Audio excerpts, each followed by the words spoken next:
Hi, how are you? You have an ID?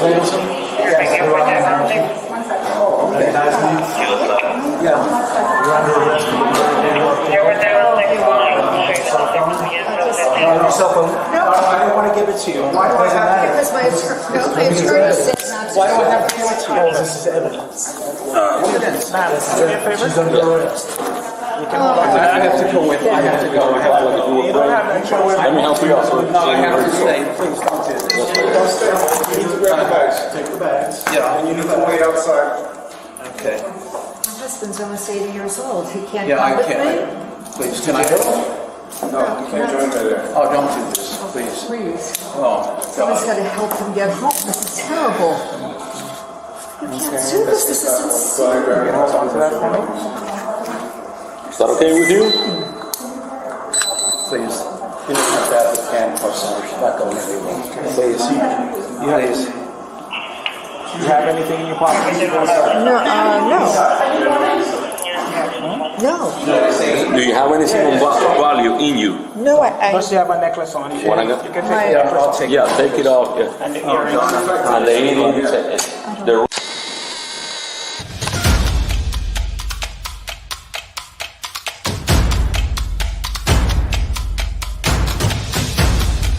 You are listening to the Roberta Glass True Crime Report, putting the true back in true crime.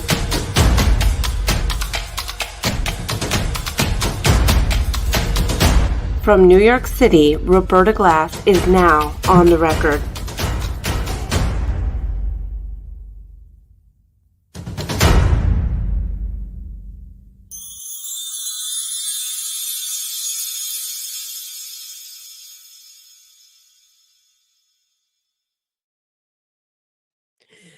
Okay. How is everybody? I'm dying to talk to you today about Donna Adelson's long hearing. Wasn't too good for the defense. Some issues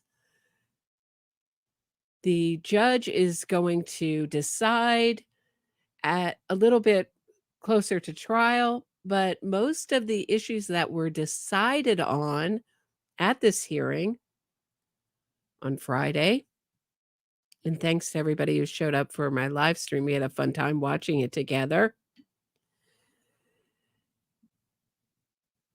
Most of the issues that were decided on went in favor of the prosecution, and they were important issues. And we're going to go through them today. Of course, so what was up on the table? Could they mention her fleeing before being caught fleeing or arrested as she was fleeing the country to a non-extradition country? That, of course, includes her searches for non-extradition countries, her getting her things together, shower shoes, or I think there were some kind of water shoes for Harvey, closing everything up, handing over the keys to their properties to other people to run. Could they mention that? Could they mention her wealth, the extreme wealth of the Adelson family? That was up. Issues around Wendy, what they could ask Wendy. Could they ask her about her book? So if you had listened to the wiretaps of Charlie Adelson and Donna Adelson talking, then you knew what the issues were.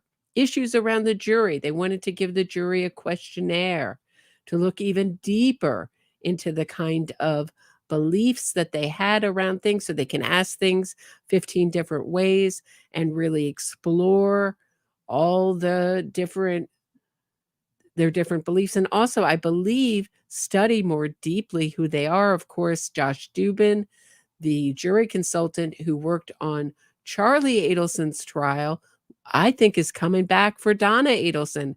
If not he, then someone else who's a jury consultant. I think they will have another jury consultant for Donna Adelson. That was my feeling from watching this hearing. Very sure. But of course, They want to have a jury questionnaire. That this was used in Ghislaine Maxwell's trial and a lot of other high-profile trials. In fact, the first time I came up for jury duty, it was a big coke ring case and they had a huge questionnaire for me to fill out, all about my feelings about substances, et cetera, et cetera. So that was on the table. Also, so many things. We will get into it. Most of them, hate to spoiler alert, went for the prosecution. So it's looking not good at Donna's chances of beating the rap. Karen Altschwager, thanks so much. I cannot wait to see Donna's face when the defense talks about Danny in wonderful terms. Donna will absolutely give the game away. Love your coverage. Cheers from Australia. Wow. Oh, I wonder what time it is down under there. Now, must be, is it late or early? All right. Thank you. Appreciate it. Let us get into the hearing. First things first. Donna looking quite so just to be fair to Donna, she's looking quite a bit older. And some of that is the lighting. And it's 8:30. It's 8:30 a.m. in Australia. Thanks, honey. My boyfriend says it's 8:13 in Australia. Good to know. It's like wondering, is it really late or is it's early morning? It's already the next day over there. So Donna Adelson is looking quite a bit older. Her hair is grown out gray. I don't think, she looks a little bit heavier. Dan Rashbaum looks a little bit heavier. Not to knock their appearance, but I'm giving you the color commentary here. And we saw Alex Morris for the first time in action. But first things first, Donna Adelson, Judge Everett made Donna Adelson swear again that she wants Rashbaum as her lawyer. So I think my comment at the time was, are you sure you want to do this dumb decision? Are you sure you want to double down on this dumb decision that you're making to have Charlie Adelson's lawyer, your son's lawyer, as your lawyer? And none of us have been impressed, or none of us were impressed with what he did with Charlie Adelson's trial. None of us, not including Donna. Donna thought he was wonderful. Oh, Rashbaum. Dan was terrific. Wasn't he good? So if you're Donna, you think he's great. I think it is an emotional safety blanket for her at this point. She trusts him. You have to remember her mind had to be full of paranoia from 2016 on, from the bump on, thinking she was going to get arrested any day now. And people get divided into people she can trust and people she can't trust. And Daniel Rashbaum was her lawyer before he was Charlie Adelson's lawyer. So that'll give you an idea.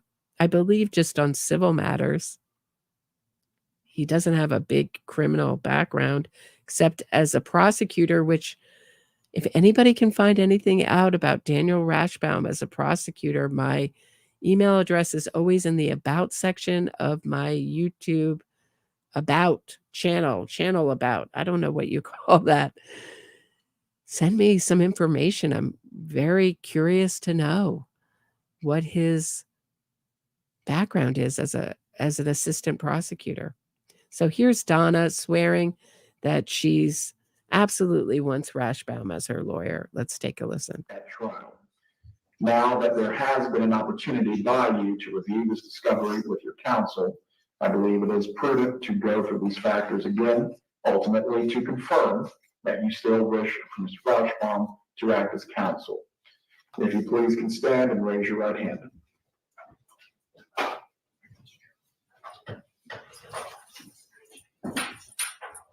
Do you swear or affirm the testimony you're going to give will be the truth? Yes. You can lower your hand. Mrs. Adelson, you understand that you have, under the Constitution, a right to conflict-free representation. Do you understand this, ma'am? Do you also understand as well that one of your attorneys, Mr. Rachbaum, previously represented your son in a case or a similar case in this matter? Yes. Do you understand that he has a duty to hold in confidence certain aspects of that representation? I understand. Do you understand as well that this could create a potential or actual conflict as it relates to your representation in this trial? Yes. Wouldn't you just love if she just said, I love Dan. He's wonderful. I love him. I want him. I want him as my lawyer. Yes, absolutely. And she kissed him on the cheek. Wouldn't that have been dramatic? She's very toned down. I was watching, just listening as I was getting ready to Patty's Playhouse. We had so many of the same takes. So I understand now why often YouTubers aren't friends. Because it's like, gosh darn it, Patty. Now they're going to think I was ripping you off. Things I planned to say or show. Getting ready. But here, I know in Patty's Playhouse, people were saying Carl Steinbeck said that Donna looks like she's back on the Xanax. I don't think she can get Xanax. If she's on anything, it's some kind of psychotropic medication, I would think.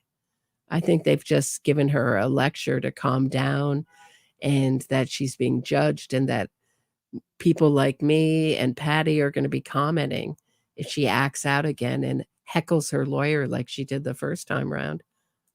As to that conflict, do you realize, or I should say, do you understand that this could affect your defense in some way? Yes. Have you had an ability to consult with other counsel as to whether you wish to have a conflict? Like, anytime a judge does this, it's not a good idea. Like, do you want to represent yourself? You know it's a bad idea. And if you're up there saying yes, yes, yes to a judge, maybe you should take a second, take some time out and make a second decision, second look, double look at what you're doing. Mateus says, did Donna get her way? No, she didn't, Mateus. Not much. Not a whole lot. She didn't. Oh, her water? Is it water? My boyfriend's saying it's water. Oh, water. Her water. Yeah, she had to. This water obsession we have in this country is getting out of hand.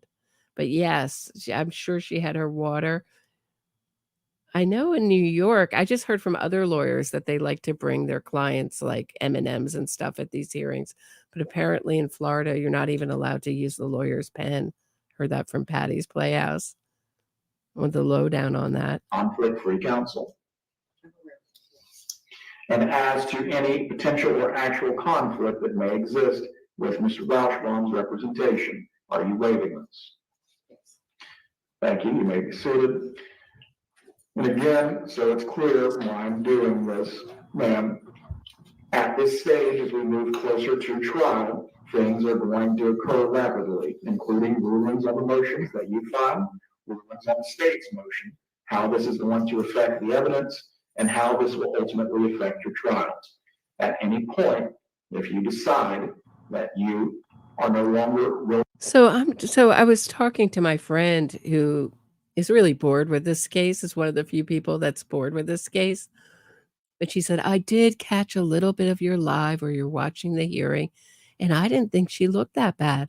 Besides for her hair being grown out and gray, I don't think she looked that bad. I said, yeah, some of it is the lighting. I think what's shocking is just see also, we're seeing her in the context. Of course, we've seen her like this before, but with her blonde hair, now all her props have been stripped. She still has her face work, but she doesn't have her Botox. I would assume she gets Botox. But, she obviously still has the nose job and the chin implant and everything else she's gotten done, maybe a brow lift, who knows. So she does look in the face better for, younger than a woman her age, I guess. But it's so shocking to see her shackled at the feet, shackled at the hands, and kind of diminished. So we saw her in the first hearings really demanding that all her rights have been violated, and now she's been in jail for a year. And there's one point at the end where she kind of like looks up the guard. She's talking to Rachbaum and she's laughing, and the guard comes behind her and her eyes widen, and she kind of looks up like a little scared animal. It's really interesting. So to see her move from high status to low status, I think she's still controlling from the bottom, but a lot of her, what do you call it? Her pizzazz, her way about her has kind of just been toned down. So yeah, this was a very toned down Donna. I can see why people would think that there were some kinds of substances involved in this. But I think I think some of it is the daily of jail. I mean, this is very different than what you saw in the opening, the Donna you saw in the opening. Like, here we go again. No, you can't have my phone, et cetera, et cetera. So apologies for anyone who's listening on podcasts. This is very visual. Going to raise this conflict concerning the representation. That's something that I'm going to need to address. Do you understand this? The defense counsel. Yeah, just to see her struggle to put on her glasses. Are these the same pair she was wearing in the beginning? Is this just the side view? Or is this a new pair? They're much better than the very rectangular pair that she had on. Maybe those are her reading glasses. But to struggle, she has the handcuffs and she can barely put on her glasses. It's shocking to see. It's shocking to see the fancy lady brought down to this level. No? Anyone? Anyone else feel the same? As well becomes aware before the next hearing that the conflict is no longer waived. Please bring this to the court's attention. Yes, Your Honor. All right. Let's go ahead and start with the motion that procedurally bears on whether the case will move forward or not. The defendant's motion to. Okay, so I'm going to just stop sharing this because not all of this is particularly interesting in this hearing. So they start out with a motion around the sun passes that was just truly ridiculous. And it went on forever. I mean, just forever. Basically saying because they couldn't get Donna's sun pass, that that this is unfair and that they're, I mean, unfair to the defense and the whole thing should be thrown out, and that they should have charged her in 2016, that this is basically all of Charlie Adelson's case all over again, which it doesn't seems like there's a lot of new evidence, at least just in the fleeing alone. That's way different than Charlie Adelson's evidence, but that they should have charged her in 2016 and that they didn't, and that unfairly prejudiced the case against her. And Judge Everett was like, they come for you when they come for you. I was like, wow, if that were true, every cold case would be dropped. No? Thanks, young young Black economist. Nice to see you. Right? So, I mean, it just went on forever. It was silly. But let's get into your comments from this hearing. We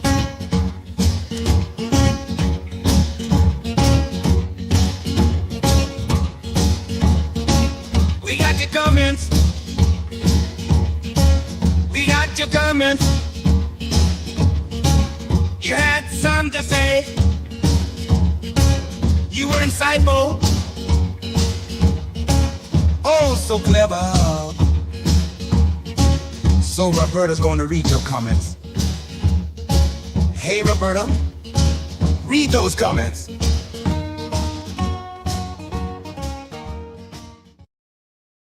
Okay.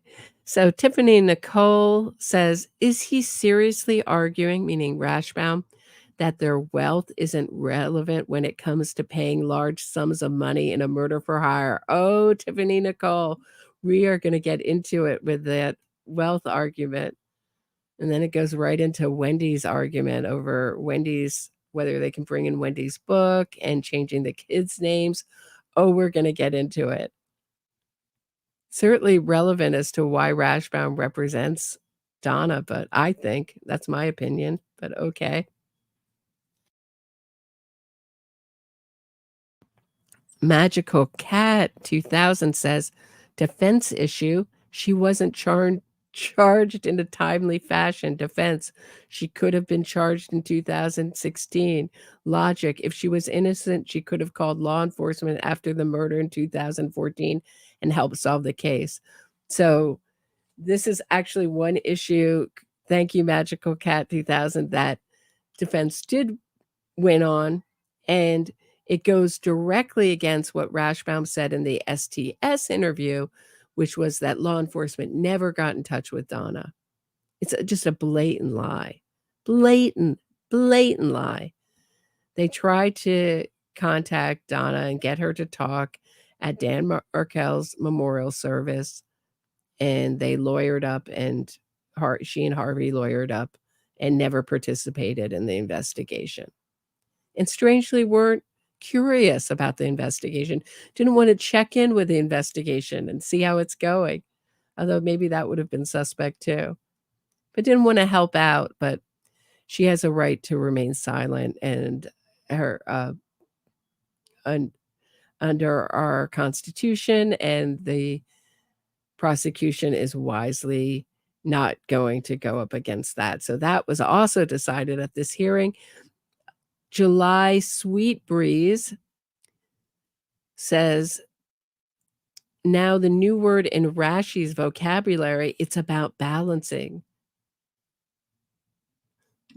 He had another phrase too, no longer puzzle pieces. I thought that Katie Kool-Lady, he was almost going to get into a domino theory when he was arguing about how they shouldn't prosecute because it's been so long, and that they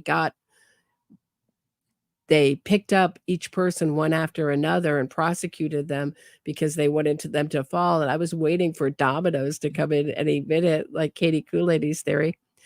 Oh, Rashi, sorry, but Mama Donna is going to prison where all of them deserve to be. How arrogant. Justice for Dan Markel. Yeah, definitely. So thank you for that. So let's get into probably one of the more shocking moments in this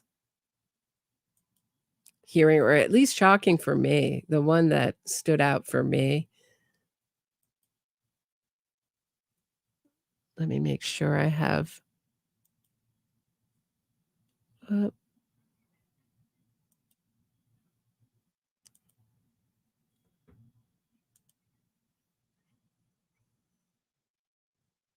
Hold on one second.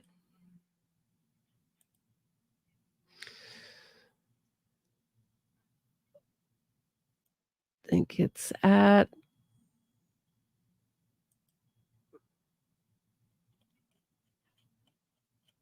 I just got to pull it up. My apologies. It just got a little out of order. Okay, here we go. So they're talking about the wealth.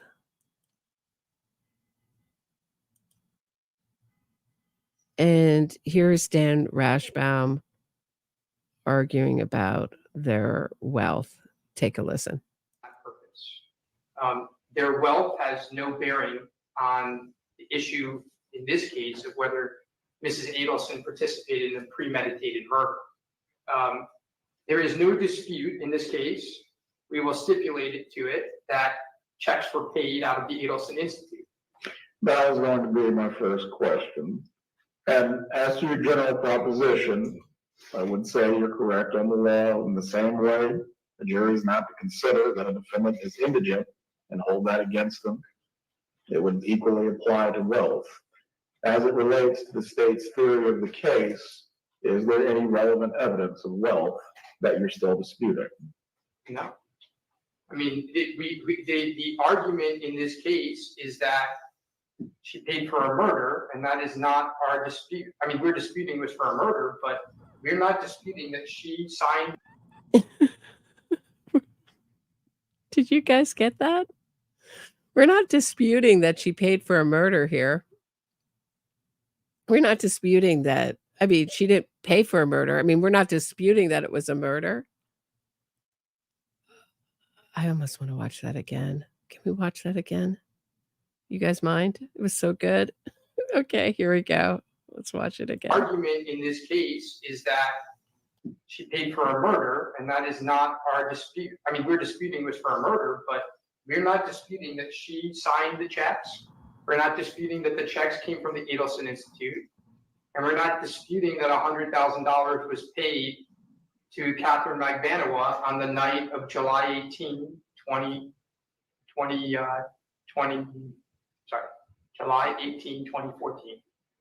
We're not disputing any of that. We're not disputing that they have the ability to pay the money.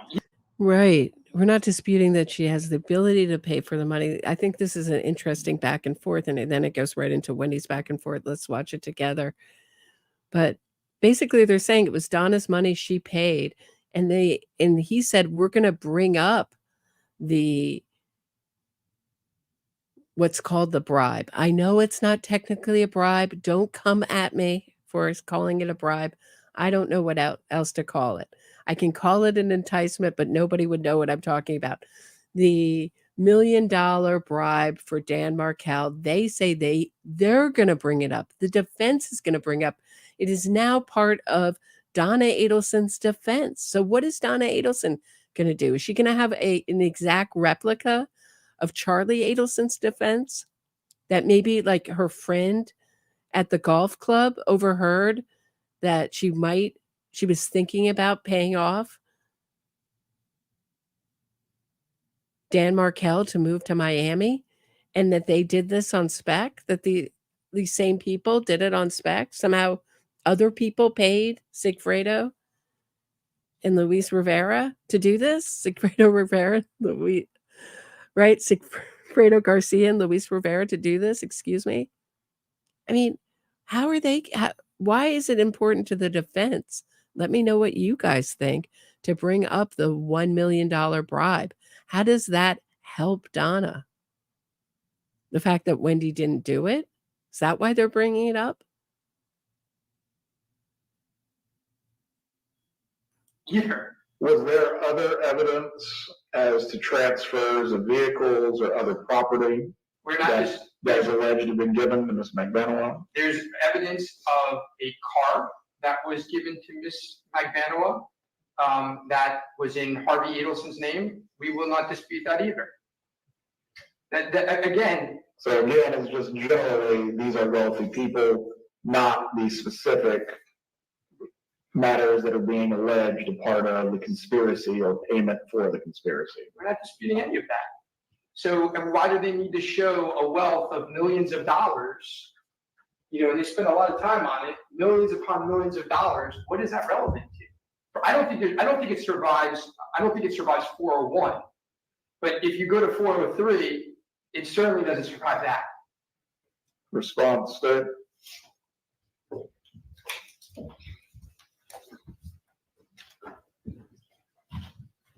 Judge, this is a murder for hire. The state's entitled to prove that this defendant had the means to make the payments that are alleged, to make the payoffs that are alleged, to buy the cars, property, etc., gifts, etc., that are alleged to have been received by the killers.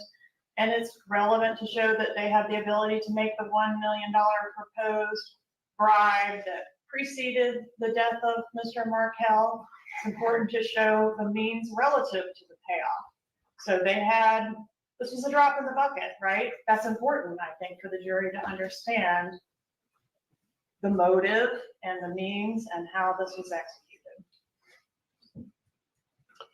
Very well. As to this particular point, it will be granted in part and denied in part. As to evidence which specifically demonstrates that either Mrs. Adelson or one of the other co-conspirators used assets to pay Catherine McManawan or other members of the conspiracy, the state is going to be permitted to demonstrate that evidence.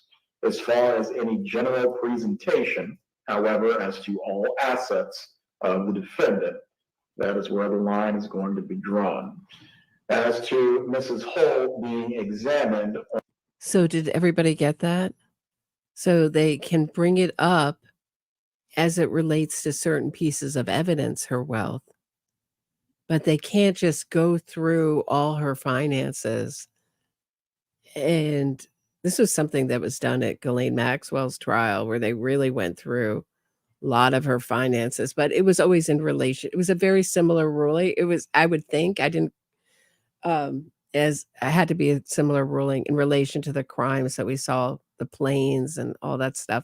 So it has to be in relation to some kind of piece of evidence. They can't just say, here was Donna's bank account in 2014. She had the means to do this.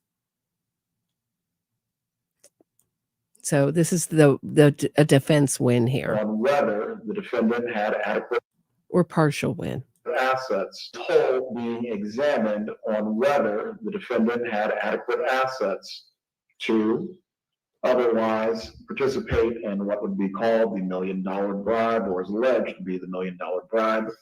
The court will permit that. But again, just going into a general examination of all of their assets as to showing in some sort of way to create a wealth bias, the motion is granted in that aspect.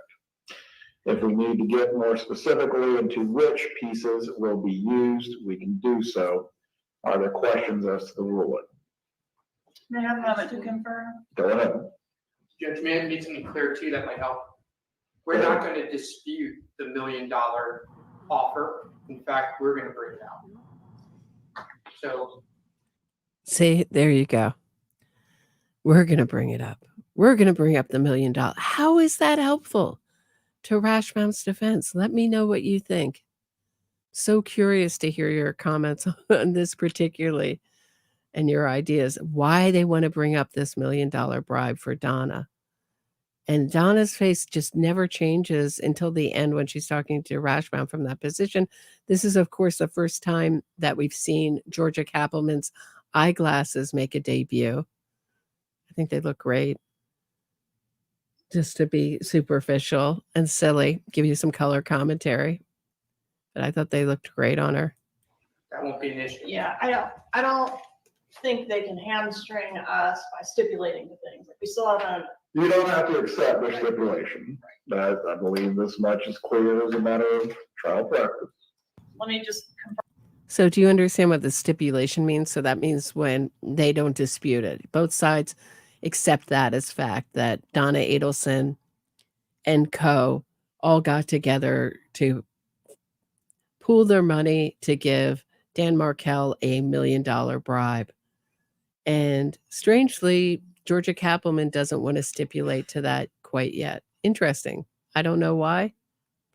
Was curious about that, but let me know what you think. What the legal strategy is there. Confer with counsel about the financial evidence and see if there's any clarifications needed. Go ahead.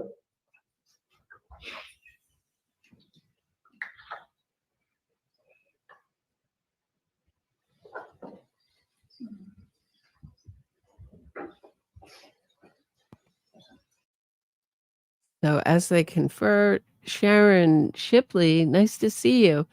Maybe they're going to say that Donna expected Katie to someday be her daughter-in-law and she was buying her love?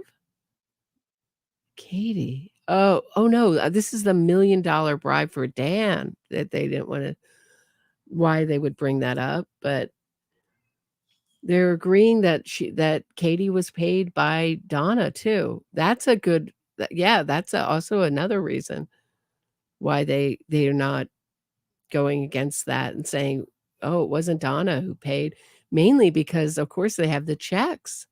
They can't say Donna didn't pay her, but the moldy, wash stapled money, they are absolutely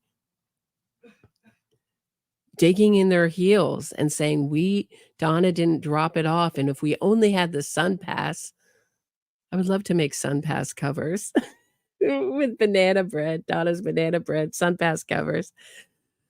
Wouldn't that be fun? If only we had the Sun Pass records, we could prove that Donna didn't go there. And Judge Everett was like, I don't think so. That just shows she got on and off the highway at certain points. So I don't think that would prove that she didn't go to Charlie's. And there was ways there that didn't go on the highway, although apparently they have some record of her being on the highway. What Donna says was that she was rushing to be with Wendy after this terrible tragedy for Wendy. LOL for them. I mean, I'm not making light of this, but it's just absurd that they're arguing that Donna was rushing to be with Wendy and that she wouldn't just drop off her money on the way out of town. I don't know. Yeah, good point. I think that would be even a stretch even for Dan. Sunshine Jen, thanks for becoming a member. Nice to see you.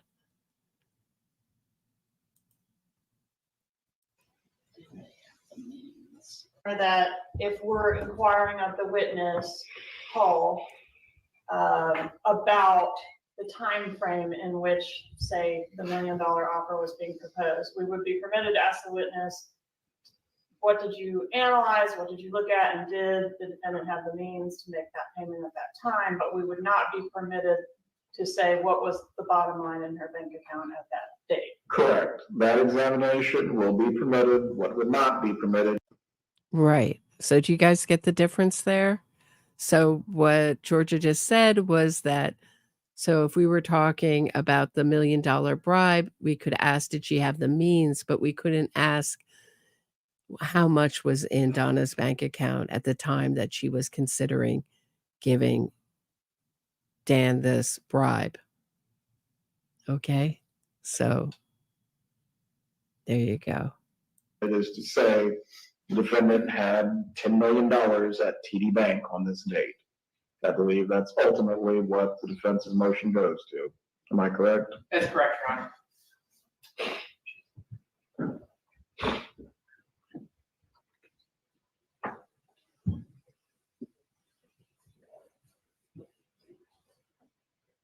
They're such a power couple, right? I mean, just the duo or power duo, Sarah Dugan and Georgia Kappelman. The fact that they look like they could be sisters I think we almost understand your ruling, Judge. Let's move on to number.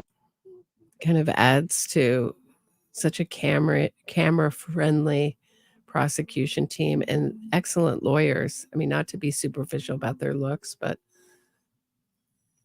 With 3 hearsay testimony from Jeffrey Lacoste.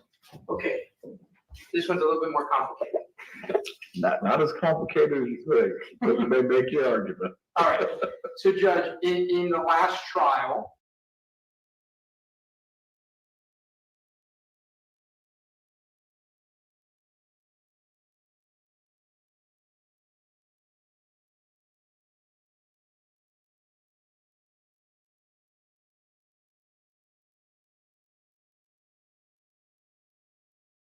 I think that, so what we're talking about here is Jeffrey Lacasse's statement having to do with the Charlie Adelson, Wendy saying that my brother looked into hiring a hitman. Of course they don't want that in.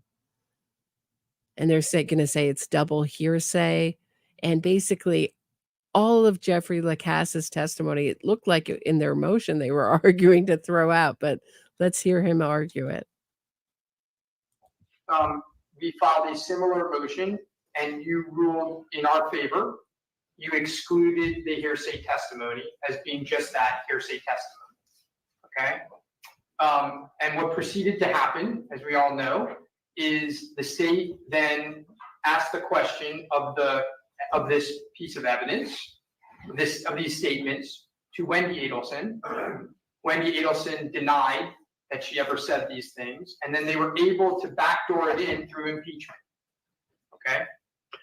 Well, I wouldn't consider it as a backdoor as much as, would you agree with me, there are often times when it comes to evidence, may not be admitted for one purpose, does not exclude its use in other ways. I would agree with that statement, but I would disagree that it wasn't a backdoor. But nonetheless, that was that trial. This is different because. Okay, so what they just went over was in Charlie's trial, in order to get in Wendy's statement that, or Lacasse's statement, or Wendy's statement that my brother, through Jeffrey Lacasse, my brother looked into hiring a hitman, since it's hearsay, they asked Wendy, did you tell Jeffrey Lacasse that your brother hired a hitman? And she says no. And then they bring back Jeffrey Lacasse as a rebuttal witness. Forgive me if it was reversed and it was the other way around, but I believe it went that way. So that's what they're talking about.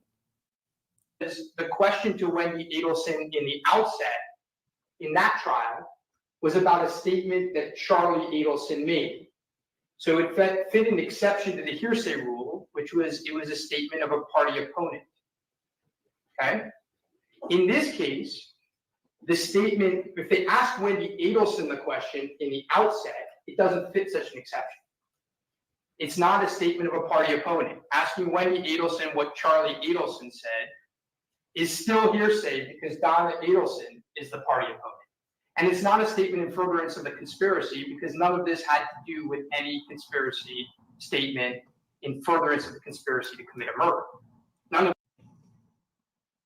Well, I guess they're talking about the TV joke here, too. He looked into hiring a hitman and Donna wasn't a part of that? Is that what he's arguing here? Julie, Sweet Breeze, thanks so much. Canada. Tammy, nice to see you. Just Sun passes the making a money drop RG. Just Sun passing the making a money drop RG. That's me, Roberta Glass. They love the cat. Not sure what you mean, Tammy. Just Sun passing the making. Oh, she was using that sun pass to make a money drop for sure. I think that's what you mean, Tammy. None of these statements Thank you. Of conspiracy. So what I'm trying to say in short order is, number one, we assume you're going to rule the same way, that it was hearsay, and prevent it from coming in through Jeff Lacasse. And what we're also arguing is that it should come in through Wendy Adelson because that is also hearsay. It's hearsay because it doesn't fit an exception. That it would.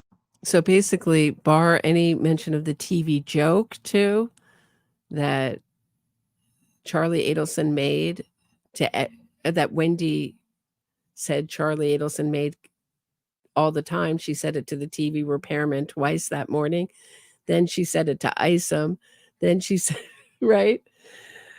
She heard, and she said it to Jeffrey Lacasse.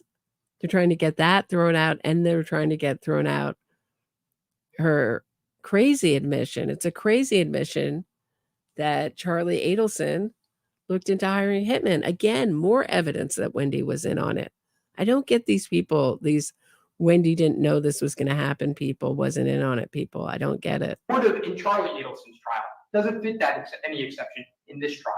And so we're asking that it not come in at all. Now, when you look at the statements, they're all a little bit different. Buying her a television was cheaper than a hitman, that Charlie Adelson actually looked into possibly hiring a hitman, and then that Charlie Adelson described a dinner as a celebration. That's even after the murder. So that's even, and then Charlie Adelson kept large amounts of cash in his home, right? These are all statements that are hearsay, right? They're hearsay if asked of Jeff Lacoste, and they're hearsay if asked of Wendy Adelson. Okay, so they didn't want any mention of Charlie Adelson having cash in his house, of the hitman joke, and hiring a hitman. Did I miss anything there?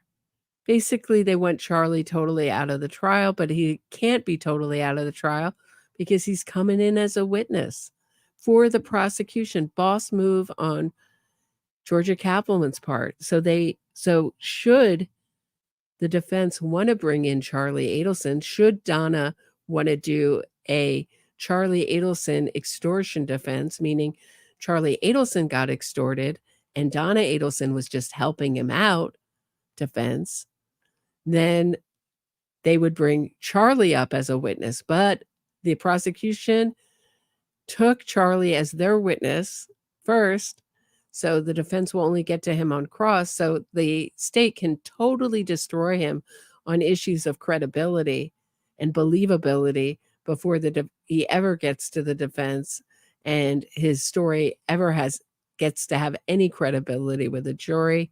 A boss move by Georgia Kaplan and Sarah Dugan.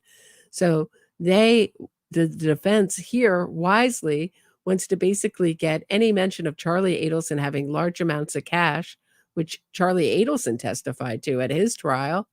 Thought this was wild to see Dan Rashbaum trying to bar this from this trial, but okay. And any mention of the TV joke or Wendy mentioning that Charlie investigated hiring a hitman to kill Dan Markel. Okay, let's watch how it goes for the defense and the prosecution here. Pretty interesting moment. And as a result, they shouldn't be allowed to be asked or admitted. Response from the state. I disagree, Your Honor. I think these are statements against interest. These are One statements. moment. I need to remove some people from the Zoom. Yes, sir. This was an interesting moment too. Who were these people in the Zoom causing trouble? I'm so curious. I know Ruth Markel and Phil Markel were on the Zoom. They couldn't have been causing trouble. I'm sure they're old hands when it comes to dealing with Zoom and these kind of Zoom meetings. Who is causing trouble in the Zoom? Let me know who you think it was, even who got the link to the Zoom and was causing trouble. Curious to know. Inquiring minds want to know.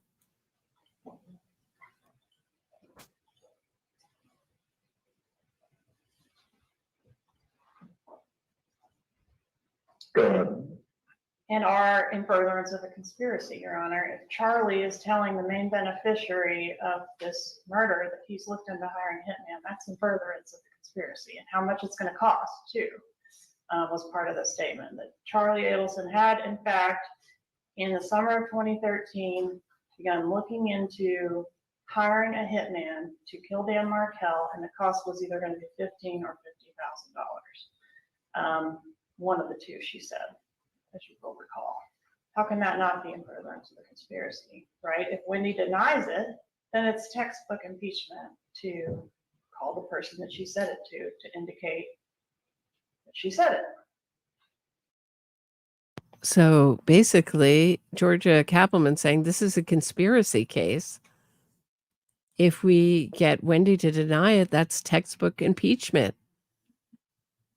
Basically, in the same way, they're looking to get this done the same way that they got it in the first time, is by pulling, I think they pulled Wendy back They had Jeffrey the Casse and Wendy deny it and pull it as an impeachment.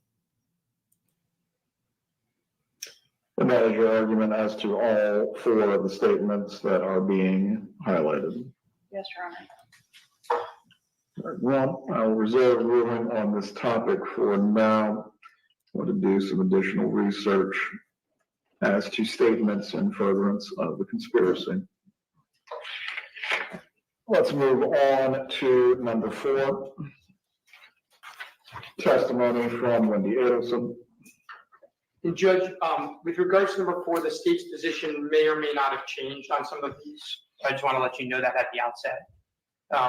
They let me know recently that their positions were possibly changing. So here we're trying to prevent certain statements, certain questions from being asked to Wendy Adelson based on relevancy grounds. So the first one is questions about her book regarding human trafficking. We can't for the life of us explain how that would have anything to do with Donna Adelson's trial for first-degree murder. The second one is Wendy's, the name changes of her children. There's never been any testimony that those name changes had anything to do with Donna Adelson. We don't know how that could have anything to do, again, with this case. The third is Wendy's willingness to allow Professor Markel's parents to visit their grandchildren since 2014. These statements have nothing to do with this case and in fact are used to prejudice the jury against our client, even though it has nothing to do with her. And the fourth is, and it came up in the last trial, asking about the Florida grandparental visitation rights law. I think that is one that the state has agreed to not ask about, but they go back and forth, so I'm not sure. So, but I think that is one. Again, these questions have very little to no probative value, and they're done to prejudice a jury. And so under a standard of 403, they should not be allowed. Right. So just no mention of Wendy's book or changing the kids' names.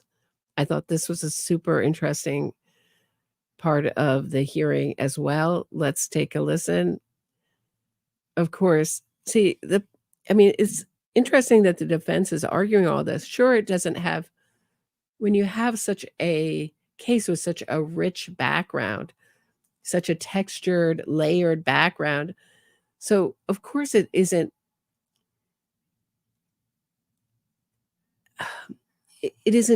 directly related, but it is all part of the background. So, yes, it is in some ways. It is all related. All the background of this, of how Wendy reacted. And it's interesting, George is going to argue here that she's not saying that Wendy did anything wrong. And I felt like eye roll there, right? We're not saying that Wendy did anything wrong here, was involved here, but certainly strange the way she changed the kids' names.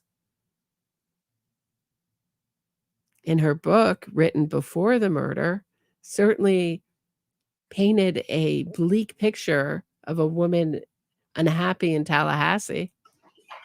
Sure. Well, also one point with this line of questioning, I'll hear the state's position, but I'll make clear on this. I understand Ms. Adelson is a member of the bar. However, if any testimony is permitted on this point, she is not to be opining on the Florida statutes and the validity of. Right. So this is something that Wendy did connected to the Markel Act, and Wendy called the Markel Act unconstitutional. And Judge Everett is like, we're hoping that Wendy doesn't opine on Florida statutes this time and their constitutionality. Like, tell Wendy we're not interested in hearing her opinion on the Markel Act this time. Thought that was interesting. Nice for Judge Everett to protect the Markels a bit. Also, she's not on the stand to opine on Florida statutes anyway, but okay. It was obnoxious and uncalled for at Charlie Adelson's trial. Is everyone clear on this? Yes, Your Honor. Go ahead, Ms. Campbell.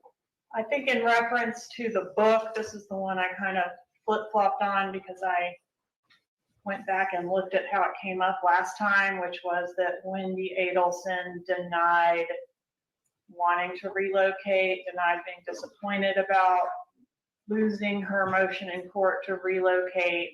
And that is, of course, the state's theory as the main motive behind this crime was that she was wanting to relocate to South Florida. And I thought at the time that testimony opened the door to her having written a clearly autobiographical book about a woman just like herself, married to a man just like Dan Markel, who's utterly miserable and stuck in the place that she's living in. So if the testimony goes that way this time, I can imagine a scenario where I might want to ask about that. I'm fine with approaching, if Your Honor prefers that, to see if we think we're there, where I can inquire about that. There's a high likelihood I might not want to inquire about it at all. So however you want to handle that one. In reference to the other two items, I think those go to the state's theory that this crime was done in order for Wendy to move to South Florida with these boys and to erase their father and his family from their lives. And there's a lot of evidence of that, and that's part of the failure to provide access to the children to his grandparents and the name changes. So these kids were 2 and 3 at the time, and it's the state's theory that the effort was to eliminate their father, not just physically.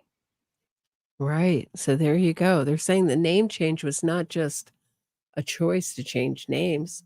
Now, of course, Wendy says she changed their name, her children's names, not to eliminate Dan Markel, any last trace of Dan Markel from planet Earth, but because she was so frightened. But here, Georgia Kappelman's arguing the name change is relevant because they didn't just murder him, they murdered his memory. That's what she's saying. Good for Georgia Kappelman. Yes, that's exactly why it was done. There isn't a good reason. You know, I have to find the episode where I go through Wendy Adelson giving a talk. I know she gives a talk at some kind of charity, and there she is on stage having no fear at all of some kind of hitman or whatever right after the murder. It's like within a couple years, I believe, after the murder, looking absolutely unafraid. But she needs to change the kids' names right away. I mean, that was one of the more ridiculous parts of her police interview when she's saying, oh, are they going to go after the kids? This is not The Godfather Part 3. This is not, I mean, we got to get the kids while they're little because they could come big and strong and want to avenge their father's murder. I mean, come on. Seriously? Seriously, Wendy? Come on. Really? I think I did put up a poll for Donna. We were at 70% think she's going to take the stand. I think she's going to take the stand.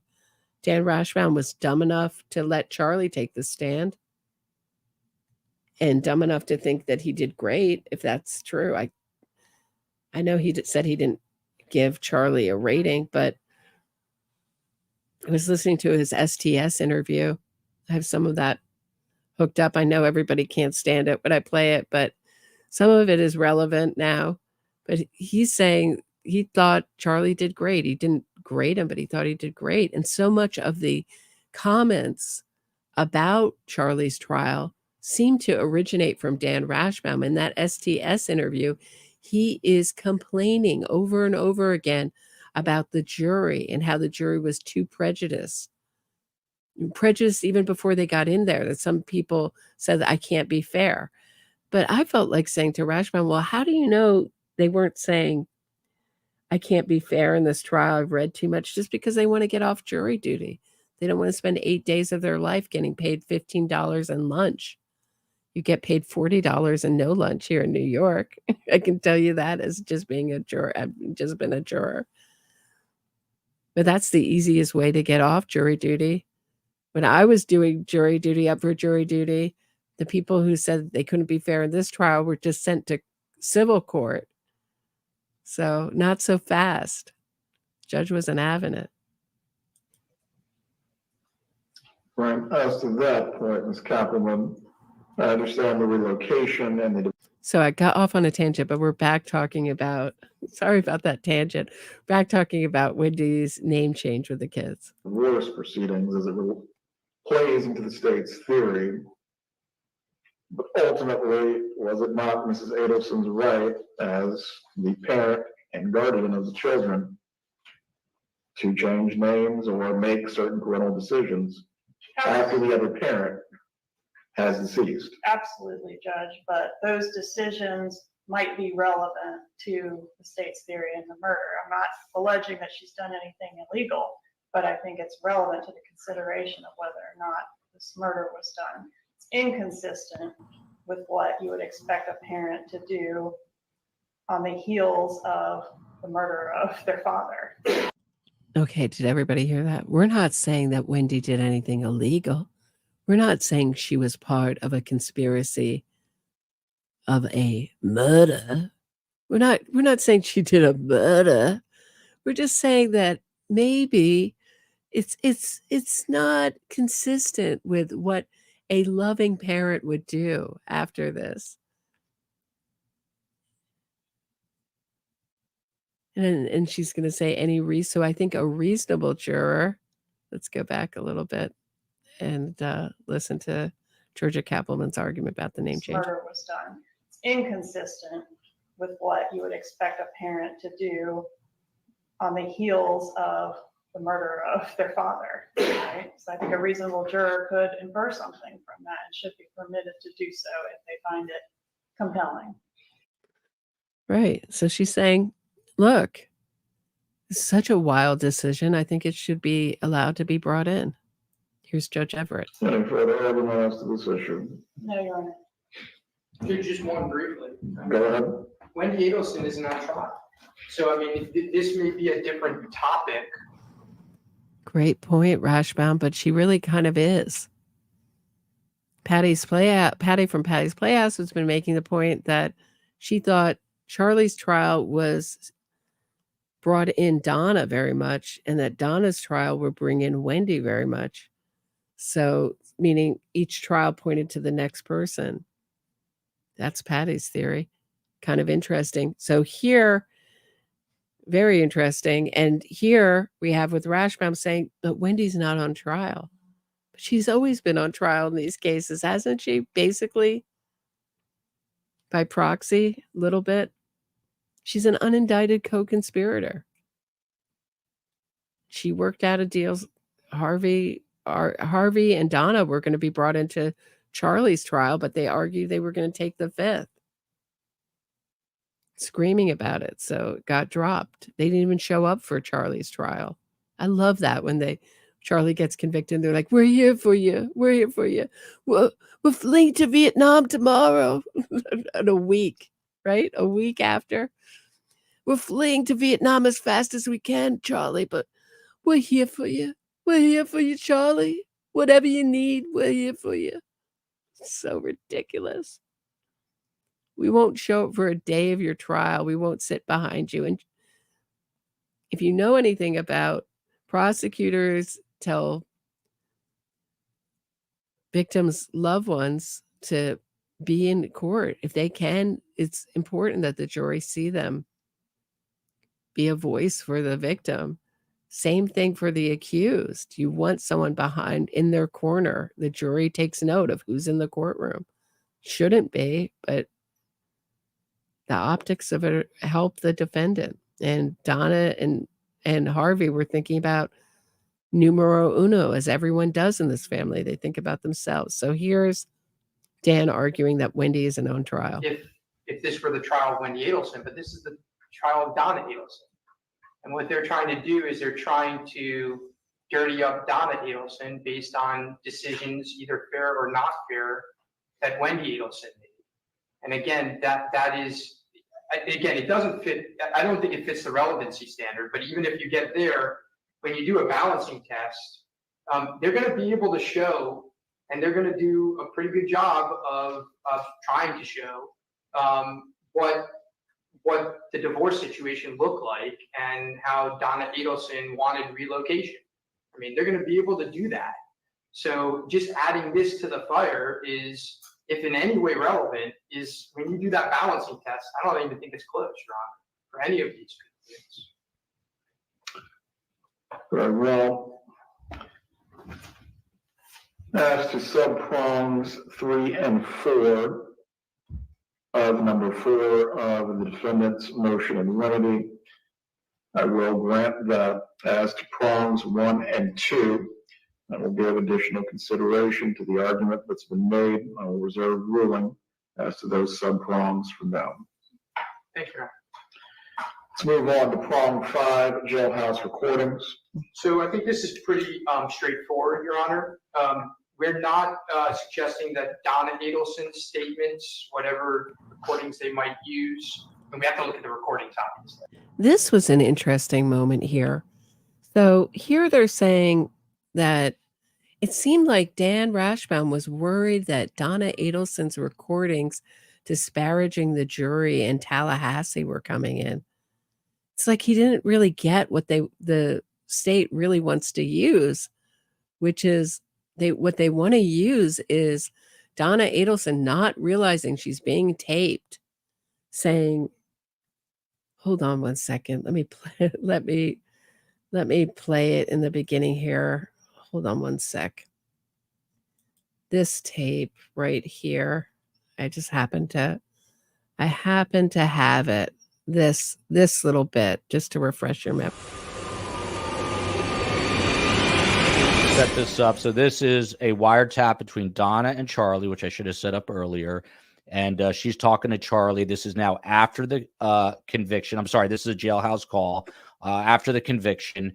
And Donna invokes a name, and it is Dan. Let's listen one more time, then I'll ask Dan some questions. They're actually from Patreon member Bobby. So after speaking to Dan this morning and knowing what they're thinking up there, and I don't know if we'll make it out in time. I really don't. Because Dan said, you might, or you might do all of it, get to the airport, and they'll stop us. And that could happen. It could happen. I don't know, but it's worth a try. I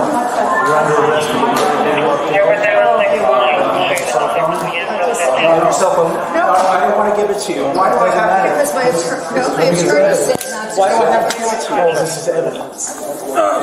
Evidence. Do me a favor. She's under arrest. I have to.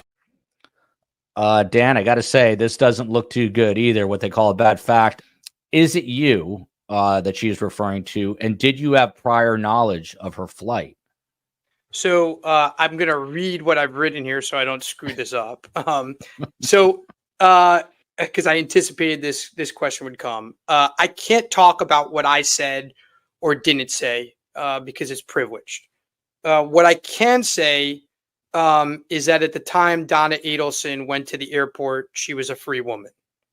What I can say is there was no indictment to anyone's knowledge. We know now there wasn't one.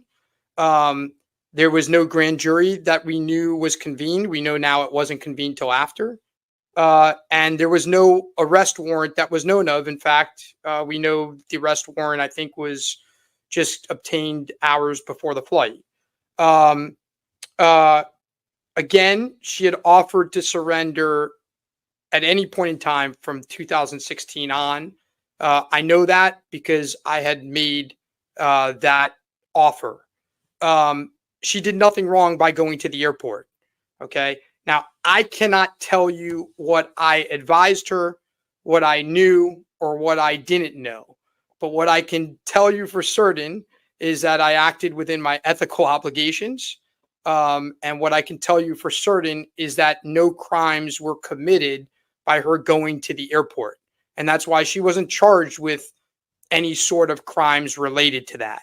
So after speaking to Dan this morning and knowing what they're thinking up there, and I don't know if we'll make it out in time. I really don't.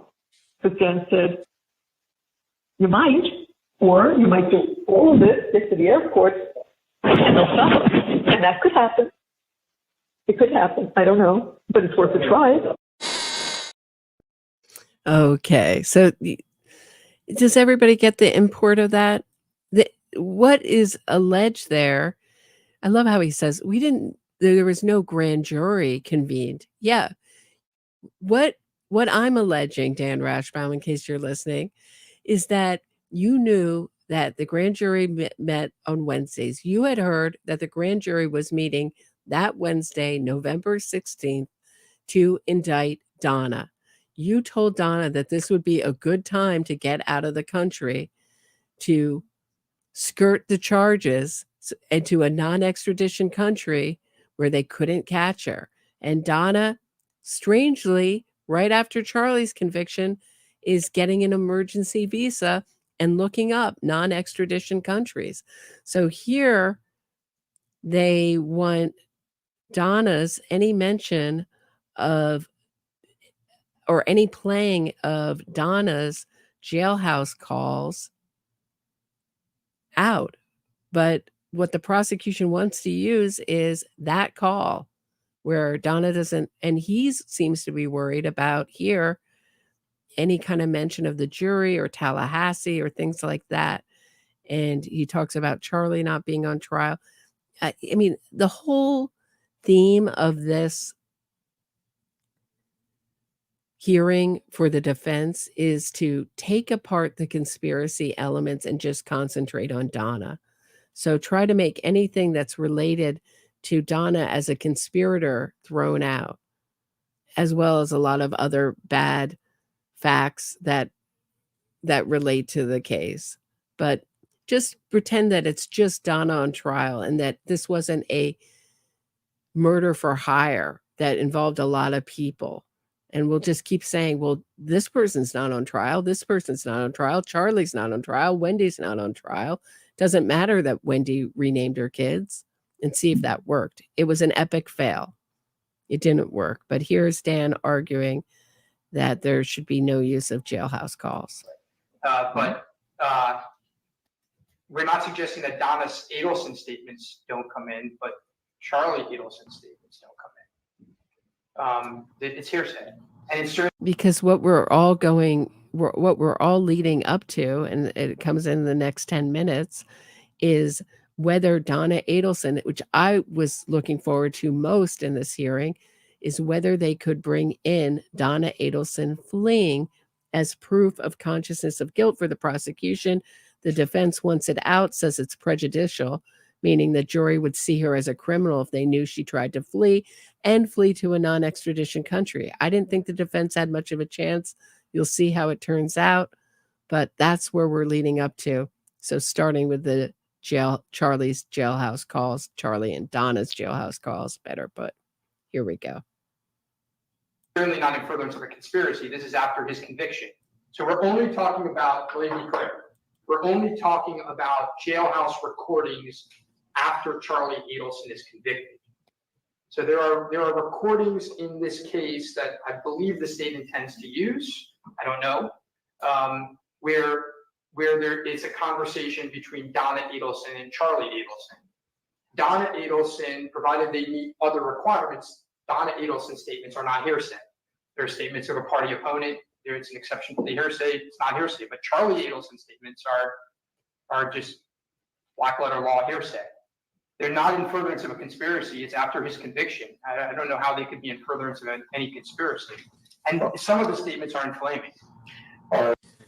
Right. So what it seems like he's worried about the jury hearing Charlie saying the jury was so stupid. Georgia Kappelman put on an accent and appealed to the hometown hick crowd, all those kind of things. I thought it was odd that they would think that the prosecution would use any of those. Are any of these in any way tied to this issue of travel as consciousness of guilt? Some of Charlie's statements, no, I don't think so. I think they're tied to, well, I think there are statements where Charlie is talking about his trial, and Charlie is talking about why he believes he was convicted, and Donna is responding. The way she responds, I think, is allowed in.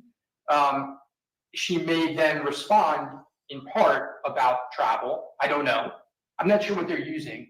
But Charlie's statements are not admissible. Right, state response. Like, very odd. It just feels like the people like us who really follow this case are more familiar with what the state is going to use than Dan Rashbaum there. Like, why would they use Charlie's statements? They want to use Donna talking about how terrible Tallahassee was and how Charlie didn't have a chance at a fair trial and they had no evidence. Go ahead, but I don't know, maybe on the stand with Donna, but they're talking about Charlie's statements. How does he not get that what I just played is like one of the crown jewels for the prosecution here? Donna saying, I want to basically, it's so clear in that tape that she's strategically fleeing to evade being indicted and arrested and tried for this case. How much clearer can it be than in that tape? Of course they want to use it. But he's worried about Charlie saying, and Donna agreeing there was no evidence in Tallahassee's a hick town. Okay.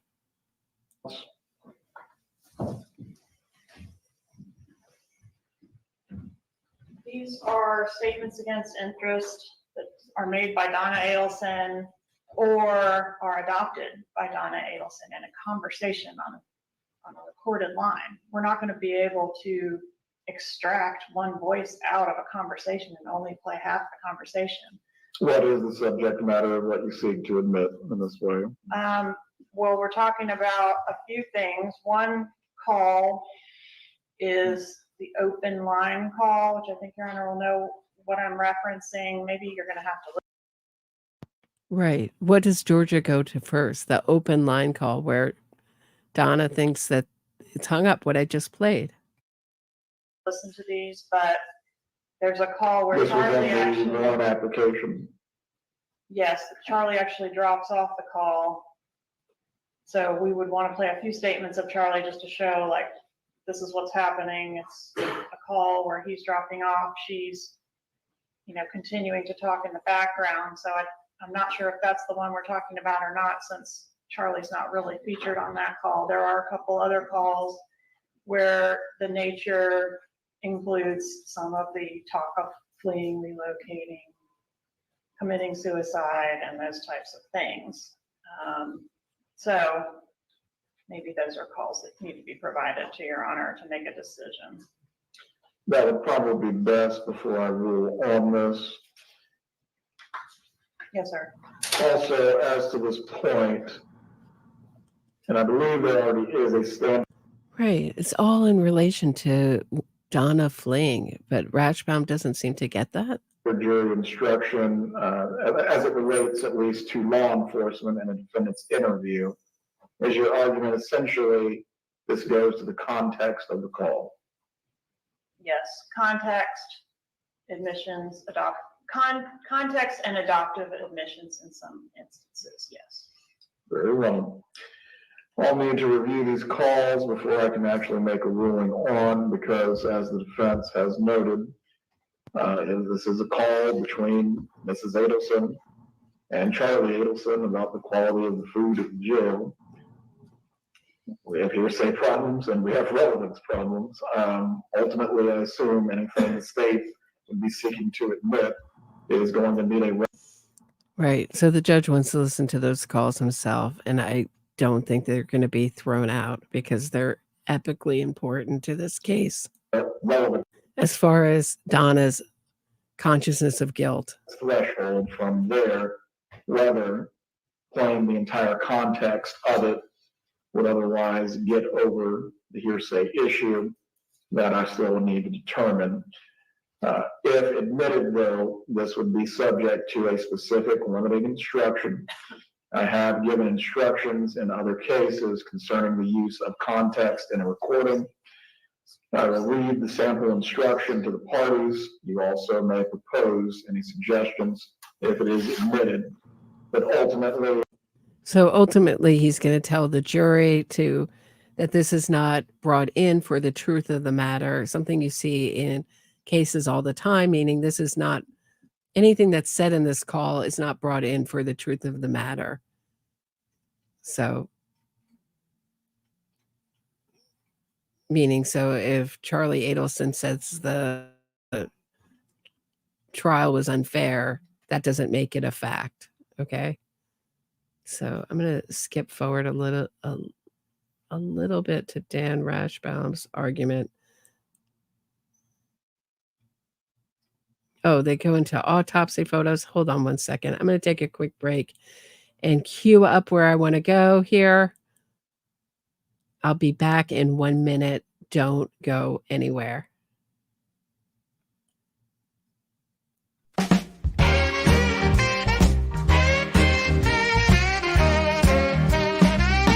don't take a break. Grab a snack or maybe a glass of wine.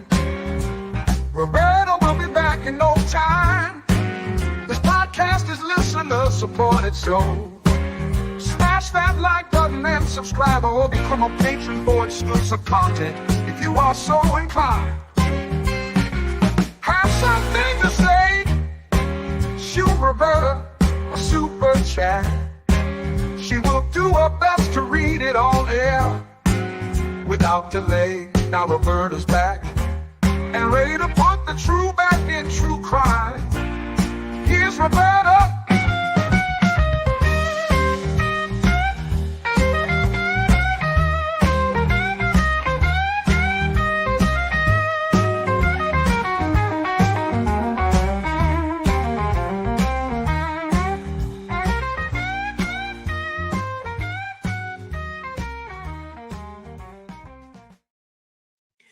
Okay, here we go. Thanks for your patience.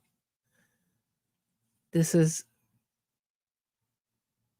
so they brought up the defense also didn't want to use autopsy photos. That got denied, just FYI. But here is what I thought was the most interesting part of the hearing, wanting to throw out any mention of Donna fleeing or trying to flee. Here we go. Let's get into it. Let's move on to the defendant's motion to preclude traveler's consciousness of guilt.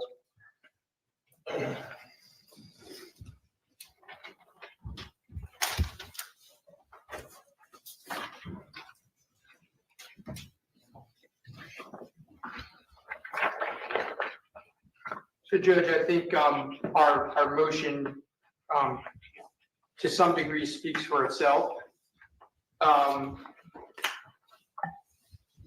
In this case, so anytime you hear a lawyer say the motion speaks for itself, you know he hasn't prepared an oral argument. It speaks for itself, Judge. Don't expect me to argue it orally here in front of you. It's ridiculous. the state went to tremendous means to try to wait to arrest Mrs. Adelson until she tried to step foot on an airplane. Their argument is going to be, we believe that suggests flight, and that the flight suggests a guilty mind or conscience. However, we cited some cases, albeit not in Florida. We were unable to find similar fact patterns in Florida. And we did cite the standard for the 11th Circuit in our papers, which spends a lot of time talking about the passage of time, which I don't think we need to reiterate again. No. I think we beat that to death today. Right. We beat to death the idea that she could have been arrested in 2016. They're basically saying she just went on vacation, a one-way trip to Vietnam, and looking up non-extradition countries. A week after her son got convicted, and the manner in which she was traveling to Dubai, which is also a non-extradition treaty country, via Vietnam. Some people have the theory that she was really going to hold up in Dubai, but I'm not so sure about that. I think they most likely like the idea that Vietnam was a cheap place to live, and Ho Chi Minh City is supposed to be a very lovely place to retire. It has that reputation, not unlike Florida. So, yeah, I just think this is ridiculous. She could have been arrested. She could have been arrested earlier, so this is not fleeing. But the cases are interesting. When I started to look at it, I was kind of surprised, but it got me thinking. And I'm not a judge, as you know, I'm far from it. But I started to think, if I'm deciding this decision, what am I really thinking about with consciousness of guilt? And I'm thinking, well, did the activity that the person did, can I imagine an innocent person doing that same activity? In other words, if an innocent person would have acted the same way, it probably doesn't go to consciousness of guilt. And I think that's a simplified version of those cases, those couple cases that I cited. And here, you can add that to the actual facts in this case, which shows that she wasn't fleeing. What you're going to see is that she didn't hide her travel. You're going to see that she applied for a visa with the State Department. You're going to see that she spoke openly to friends about it. In fact, friends booked her trip. You're going to see that she spoke to her lawyers about it. Okay, you're going to see that to make sure that she wasn't committing a crime. You're going to see that she used her own passport. You're going to see that her passport was in her own name. You're going to see that she booked a hotel. You're going to see that she went to her own airport. She didn't fly to Mexico or fly to San Antonio, walk across the border, go. You're going to see that everything was pretty open and notorious, things that would contradict flight. And so, because she got an emergency passport, how else was she supposed to? I mean, because she got an emergency visa, excuse me, that shows that she wasn't fleeing, that she used her own name, come on, Rashbaum. It reminds me a lot of the STS interview. I mean, you go back to that STS interview, it really prepares you for Donna's defense. A lot of this is the same kind of Rashbaum logic. We didn't see a lot of Alex Morris in this hearing.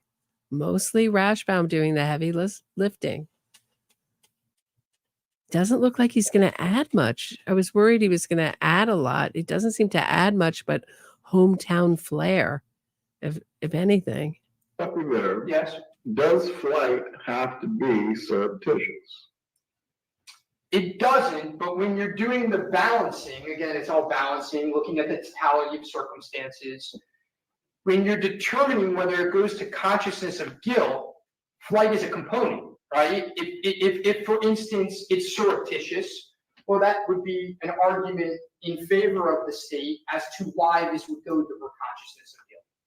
So the straightforward answer to your question is, no, that's not a requirement, but it's one of the balancing things when you're looking at the totality of circumstances. So when you look at the totality of circumstances here, you don't see surreptitious flight. When you look at the totality of circumstances here, you see that this is occurring many, many years, whether we say 9, whether we say 7, after she's a suspect. You see that she's traveled many, many times and always come back, right? So, and by the way, you hear phone calls. They're phone calls. Right. She's traveled before and come back. So that's why she wasn't fleeing. She's actually taken vacations before in the past. And Chapey, thanks for becoming a member. Nice to see you. This is absurd. Really? Was those other times she took a vacation? Did her son just get convicted right beforehand? Right, but really, Rashi? You're really going to make that argument? Sonny M. Rashi is the village idiot. So doesn't he comes off? I mean, I guess you got to come up with something if you're defending Donna, but come on. Oh, and let's not forget, Donna is the most polite person he's ever known. What happened to I guess he's moved away from she wasn't charged with anything when she went to the airport, and nothing she did at the airport was illegal. But I guess that doesn't have to do with consciousness of guilt. She wasn't even thinking about being arrested when she went to the airport. Give me a break.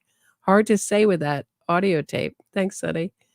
I mean, this is ridiculous, right? Here. Calls, the ones that they're mentioning now, where she talks about it, and when she talks about why she's going and what she's doing, right? And so, look, consciousness of guilt is a very, look, this is going to be, I anticipate, one of their prime arguments in this case, and it's a red herring, and so it should be prevented. Consciousness of guilt is a red herring. What is the actual, I mean, I know what a red herring means, but what is the actual definition for a red herring? Let's see here. A red herring. What's a red herring? Is a misleading statement, question, or argument meaning to redirect a conversation away from its original topic. How does it redirect away from an original topic? It leads directly to her being conspirator in this murder, Rashbaum. I mean, I guess you could say it's mistaken. It's misleading, maybe, if you're her attorney. Based on the totality of the circumstances and looking at that 11th Circuit standard. I don't think there's much more else for me to say unless you have questions. But I'm here. Well, is there any other evidence that puts context on this travel? Is there any other evidence that puts context on this travel? I'm not sure I'm understanding what you're asking me. Meaning, did she have a return ticket? I mean, that will speak to the Adelsons so much that they didn't get a return ticket, that they didn't want to waste their money, even to protect Donna, even in court. It just shows their arrogance that they thought they weren't going to get caught, but she knew she was almost going to she could get caught because she said it on it's so dumb. They put money above everything, even their own freedom. It's bizarre.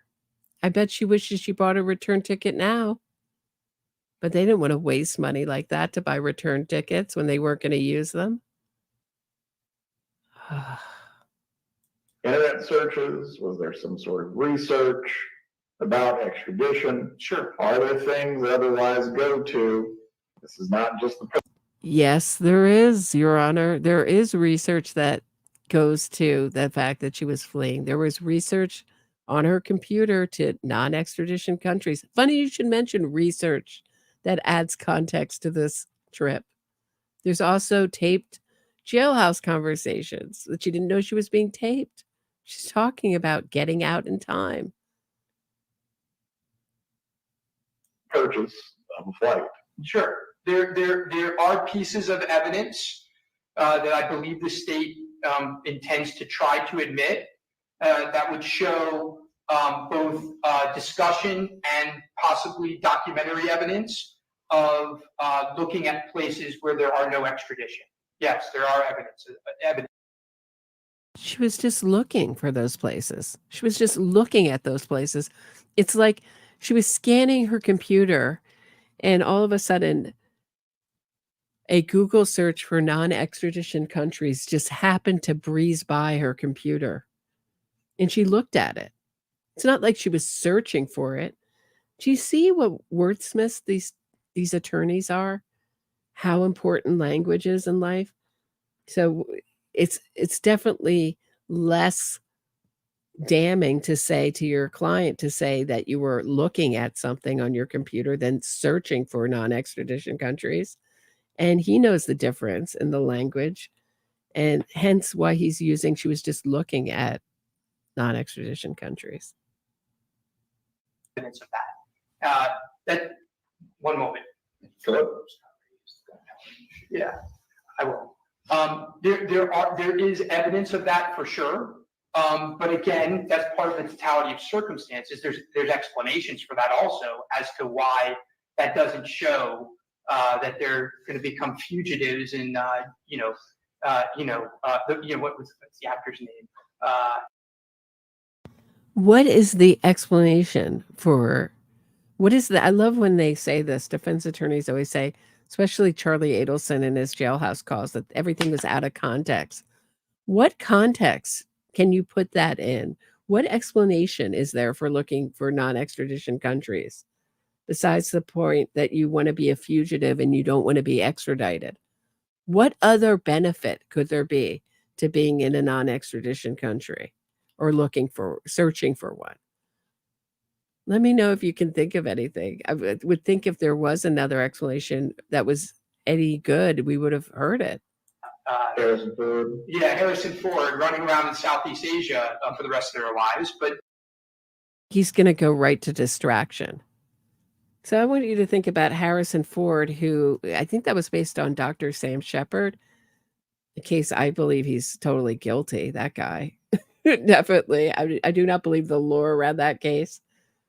There's some creepy interviews of him on YouTube, at least one I'm thinking of particularly. But that was the basis of Harrison Ford and The Fugitive. Let me just switch the conversation to talking about The Fugitive, and we can get off the real conversation, the fact that Donna fleeing does not look bad for her and should be kept out of this trial. I think this is the most fascinating part of the whole hearing, but I wonder what you guys think, what part you found most interesting. This argument I found most interesting. We think that when you do your balancing test, prejudice outweighed. We'd also say this, and this, my colleague brings up this point, it also leads to a variety of other issues. They have an appointment book, for instance, that they recovered when Mrs. Adelson was arrested that talks about a Vietnam villa and payments for a Vietnam villa, right? Well, that can be taken out of context as well. That Vietnam villa is an investment done, as they know, they've spoken, it's their witness, we've deposed them, with an individual named Scott Radius, who lives in Singapore. That individual had an investment with Charlie Adelson in a villa that, by the way, is sand. It isn't even built, and when it is built, they can spend 6 days in it. That villa. So this is really interesting. So we've thought that Scott Radius was sort of the snitch that called in Donna and Harvey. There is some kind of text message from Harvey to Scott Radius, but meaning that Scott Radius was the one who called in and said, look, Donna and Harvey are telling me that they're going to leave the country and not to tell Charlie. I haven't talked to them in forever. This is very weird, and called it in to the DA's office, I believe. May have been a different authority, but you get the point. But now we're finding out Scott Radius was deposed for other reasons, in that he has a home with he's connected to Singapore, and that there's some kind of villa is this in Singapore or Vietnam that they could live in for 6 days? That's under the rules of Vietnam. No, it's like a timeshare. Oh, in Vietnam, they have a timeshare together in Vietnam, and that was an investment.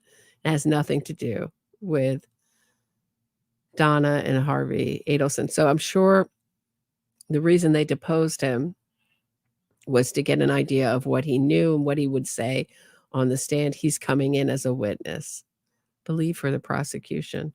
So even when you own it, you can only live in it for 6 days. And so when Charlie Adelson is arrested, Donna Adelson and Harvey Adelson continue to make payments for that villa, because that's the agreement they have with Scott Radius, and if not, they lost the prior payments. It leads to look, this consciousness of guilt argument leads to a lot.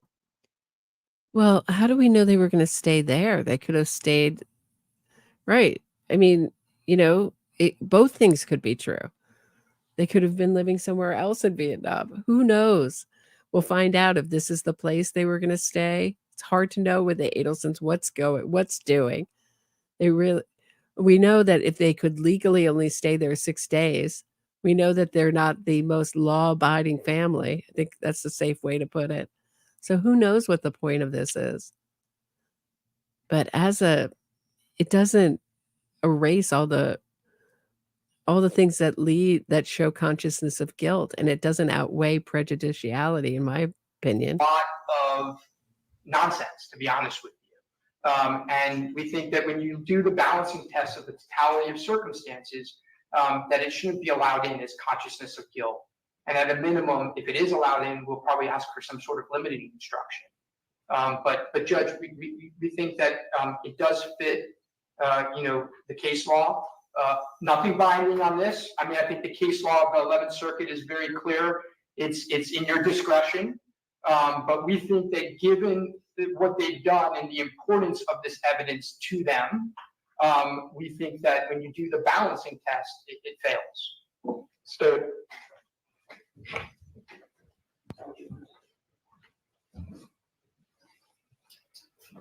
Judge, there are just as many factors that suggest that this was for flight, was a matter that was demonstrating consciousness of guilt, as the ones that they plan to argue she was just going on a vacation.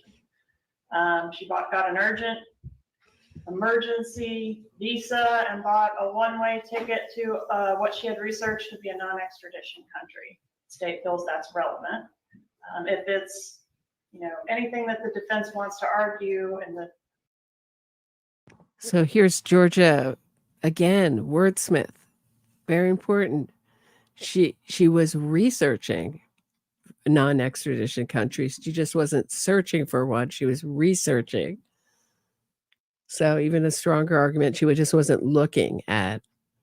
You're saying all these things are important. And I agree with Georgia Kappelman here. facts that they've pointed out are, the fair game for cross-examination. They're free to elicit those, and we can have a dispute. Let the jury decide what the evidence shows and what the weight is rather than the admissibility. But I thought that was a mic drop moment. She's like, okay, just bring it in, Judge, and we can cross-examine. This is why cross-examination is often called the engine of truth. We'll see how well this vacation argument holds up on cross-examination. Kind of hints that maybe Donna might take the stand here, that Georgia's thinking that Donna might take this stand. We'll see how well that holds up and let the jury decide. Boom. Go, Georgia. Yeah. Meaning, we're really comfortable. Bring in that. I'd love to see you bring in that vacation argument and just making your payments on your timeshare in Vietnam. Bring that up. Let's see how that goes for you in cross-examination. Bam. Great argument by Georgia. how is it a 403 problem if she's just going on a vacation and that's what they're going to show? What's the prejudice if she's just going on a vacation? Problem for them is that there's plenty of evidence showing it wasn't just a vacation, it was something else. There is evidence of fleeing, and that's what we're entitled to show.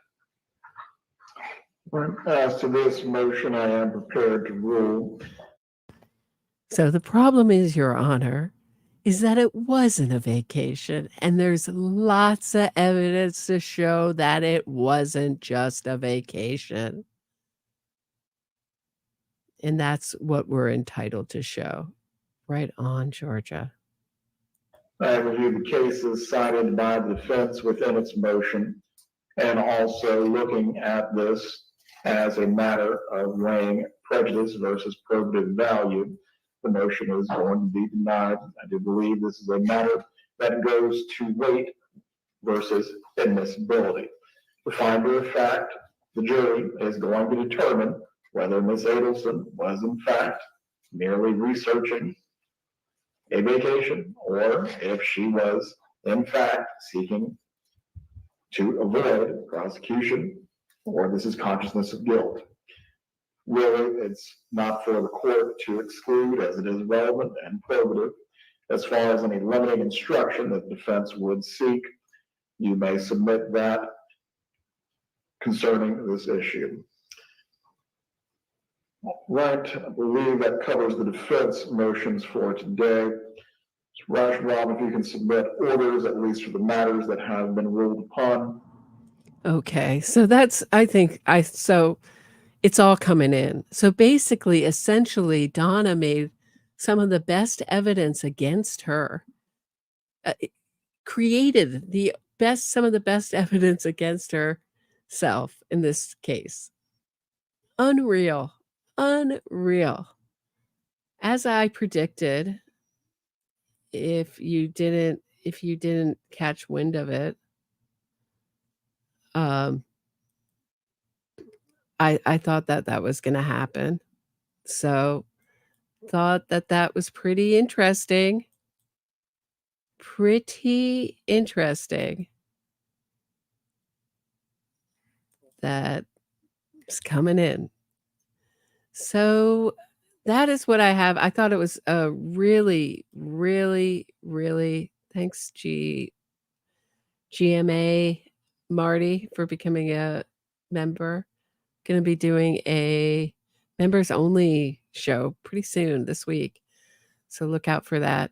I'm off tomorrow, but I'm just going to end this. Oh, actually, I wanted to show you one last thing before.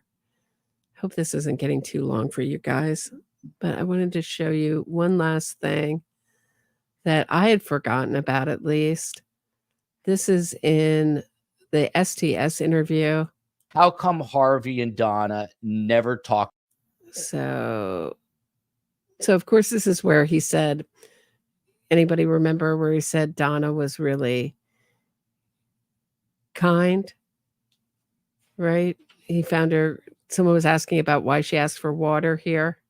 And he said she's a wonderfully kind woman. That's fine. It'll be freezing. You'll be glad you're happy. I can't tell you how many people, Dan, wrote to me and said, why was this even on her mind? Why wasn't she thinking about the much bigger picture here? I asked you earlier, she doesn't seem to ask many questions or proclaim her innocence. This is obviously not a good piece of video for you. So I'm just wondering your strategy and how, again, this is another one of these puzzle pieces, how you portray this to 12 jurors in Tallahassee, and show that this is a woman who is remorseful or thinking about a crime that she's being accused of. You obviously don't think that she's guilty, though. So, but how do you play this in a courtroom? So I will say that's the first time I've seen it, that piece. I don't think that's probably that particular piece. I don't think is an issue at all. I doubt it will even be played for the jury. 73-year-old woman who's hot or cold or whatever it was in that piece. Again, it's the first time I've. Right. I kind of have to agree with Dan Rashbaum here. I think that the arrest had been looming over her head forever, and she just wanted some water and wanted some special attention. I have to strangely agree with him here that I don't find the fact that she didn't get hauled off protesting her innocence or saying anything really. She knew to keep quiet. She had been preparing for this for years. And I was thinking about how they say that the best sleep that you get is in jail. And I wondered if that was true for Donna. There'd been so much upset. She told June Mchinda that Dan Markel was haunting her from the grave, that she couldn't eat and sleep. And that had been going on for years. The paranoia is gone. So the fact that she wasn't hauled off kicking and screaming, you got the wrong person. I think that's more when you're surprised. I think she'd been waiting for this. Seen it. But as far as why she didn't talk when she was arrested, most defendants don't talk when they're arrested. They're told not to talk when they get arrested. They're told not to talk about the case. In fact, the police read them their Miranda rights, which tells them that. So that doesn't surprise me at all. In fact, I'm glad she didn't say anything. Look, what worries me is, look, I was in psychology. I took psychology classes in college, right? And so what you read and what you see dictates to some degree what you believe, right? And the reality is she's been portrayed a particular way in the media for the last 8 years that frankly just isn't what she is. And so it does worry me that that's the perception in the media. But hopefully, whether it's in Tallahassee or elsewhere, we get a jury that can look at things with an independent mind. You know, Joel, for instance, I've heard you say here several times in the, I guess, hour that we've been talking in response, well, I don't believe that. And the reality is that doesn't affect me at all because I know you're not going to believe it. Because the reality is, and this is not a knock against you, this is just you living with the case, putting on a show every day or every other day about the case. The reality is you don't have an open mind as to the case, right? Well, journalists are generally cynical, but I agree. The reality is no matter what I show you, your mind will not be changed. That's okay. It's not a criticism of you, but that's why you would never be a juror in this case. That's why our jury system is set up the way it's set. Your listeners, many of them could never be jurors in this case. That's the reality. And the sad thing. Right. But to say that we're not allowed to have an opinion, I wouldn't want to be a juror in this case. It would be unfair for me to be a juror in this case. My mind is made up. It's not getting moved. But he goes on to argue that Dan Markel would have wanted us all to keep an open mind and to love Donna, et cetera, et cetera. And he says she's very loving, right? Okay, so let me just get to the part that I really want to show you. I thought was pretty interesting here. I forgot about this wiretap. They played this where they're talking. He asks if this is a code at the end here. Take a listen. Forgotten about this. The patient is actually the man from the bump, the FBI informant, and they're using code language here. Okay, so you had how long? Yeah. How long? Okay, so you had how long? Yeah. How long of a talk did you have? So he's asking about the theory is that Charlie's asking about the bump, asking about the bump, and that 8 minutes is the time she talked to the. Remember that this is Mrs. Adelson. This is Mrs. Adelson. I'm just with my grandkids, and I've been passing around your note and asking my friends, what should I do? And I can't take the aggravation. I just can't take the aggravation. That call. So that's what they're talking about. 8. 8 minutes? Yeah. You talked to the patient for 8 minutes? Yeah. And they were nice? Well, not really. No. Did But you no. But I'll let me ask tell you a you. question. Did they give any threats or anything, or? No. They're talking about a meeting with the patient, 8 minutes. Dan, is that patient the FBI informant? So yeah, it's clear. So let me say a couple things. So I want to be precise here. I don't believe it's code, right? Now, again, we're maybe being technical, right? So for me, code is when you have an agreement with someone that this word means this, right? It's not that, okay? But I'm with you. I'm not arguing with you, and I'm quibbling with you over semantics, right? They are talking. No, that is code. Patient means undercover officer. And 8 minutes is the amount of time you talk to the undercover officer. So when you say patient, were you talking to a patient? That is a code for undercover officer here. The fact that it doesn't come up as a consistent code doesn't mean it's not a code in this conversation. Yeah, you could say Molly Cuddle is cryptic.